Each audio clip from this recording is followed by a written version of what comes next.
বড়োলেণ্ড বিশ্ববিদ্যালয় এই নীলেশ্বৰ ব্ৰহ্ম প্ৰেক্ষাগৃহত সমগ্ৰ অসমৰ বড়ো জাতিৰ পুৰুধা ব্যক্তিসকল যিসকল সমাজ সচেতন ব্যক্তি যিসকল ইন্টেলেকচুৱেল হয়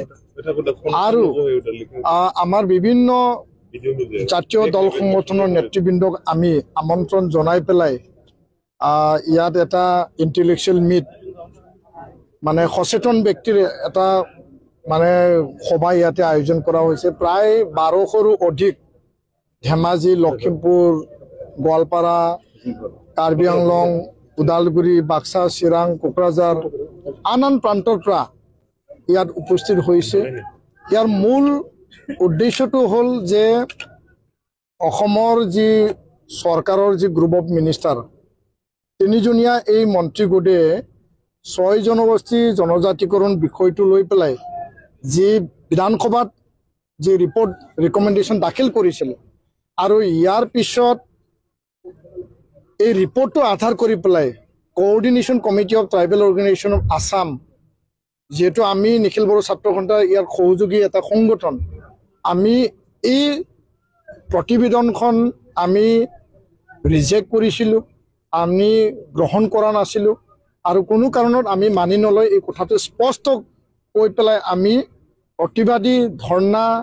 বা এই প্ৰতিবেদন দা কৰা কাৰ্যসূচী পৰ্যন্ত আমি লৈছিল তাৰ পৰিপ্ৰেক্ষিতত অসমৰ মাননীয় মুখ্যমন্ত্ৰী ডক্টৰ হিমন্ত বিশ্ব শৰ্মা ডাঙৰীয়াই প্ৰকাশ কৰিলে যে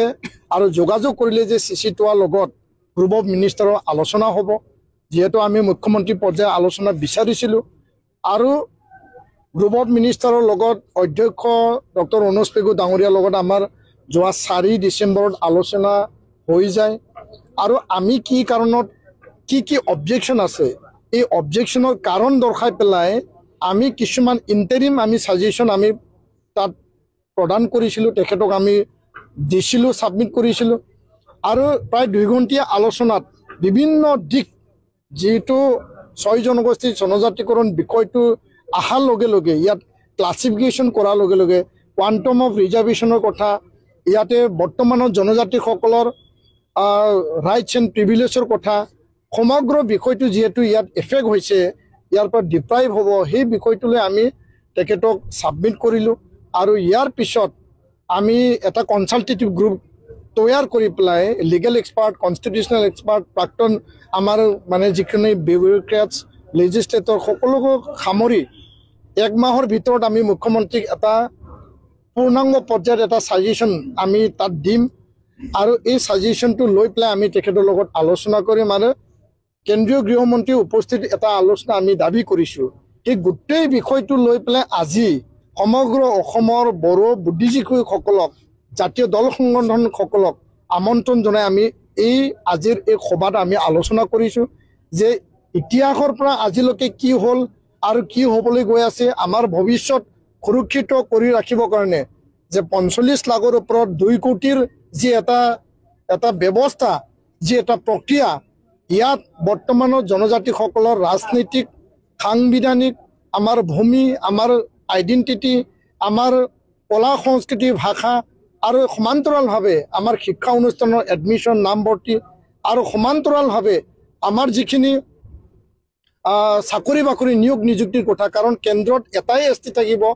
আৰু এটো এটা এছটি ক্যাটেগৰি সব সোমাই যাব এটা থালিতে সব সোমাই যাব আমি আজি বিস্তাৰভাৱে আলোচনা কৰিছোঁ মই স্পষ্টকৈ কৈছোঁ 6 জনগোষ্ঠী জনজাতিকৰণ বিচৰা সেই জনগোষ্ঠীটোৰ প্ৰতি আমাৰ সন্মান আছে আমি মৰ্যাদা সদায় দিওঁ আমাৰ কোনো সামাজিক সংঘাত বাদ বিদংতা আমাৰ নাই তেওঁলোকে নিজৰ দাবী তেওঁলোকে ৰাখিছে কিন্তু আমাৰ নিজৰ অধিকাৰ আমি সুৰক্ষিত ৰাখিবৰ কাৰণে আমাৰ নিজৰ কথা আমি দাঙি ধৰিছোঁ আৰু এই ক্ষেত্ৰত নিখিল বড়ো ছাত্ৰ সন্থা চিচিটোৱা ট্ৰাইবেল সংঘ আমি মানে একত্ৰিতভাৱে আমাৰ অধিকাৰক সদায় ৰক্ষণাবেক্ষণ দিবৰ কাৰণে সেফগাৰ্ড ৰক্ষা কৱচ দিবৰ কাৰণে আমি কাম কৰি যাম আজিৰ এই মিটিঙত এই গোটেই প্ৰক্ৰিয়াটো আমি আলোচনা কৰিলোঁ।